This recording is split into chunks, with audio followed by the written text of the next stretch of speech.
Добрый день. По проекту, который был инициирован главой республики Айсеном Сергеевичем Николаевым, в Рыбийском районе на сегодняшний день работает мультидисциплинарная бригада Республиканского центра мобильных бригад. В эту бригаду входят такие узкие специалисты, которые отсутствуют в нашей центральной районной больнице. Это и эндокринолог, и кардиолог, это и невролог.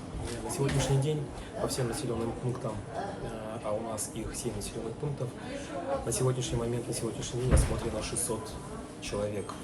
Впереди работа продолжается. Сегодня, они будут работать в село Кенкёль Улбудского наслега.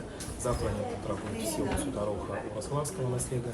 Ну и оставшиеся 3 дня они будут работать в районном центре поселка Белая гора. Действительно, это очень большое подспорье как для медицинских работников, для здравоохранения района в целом, ну и так для самих пациентов, которые не могут выехать в связи с дороговизной авиабилетов по направлению Белая гора Якутск.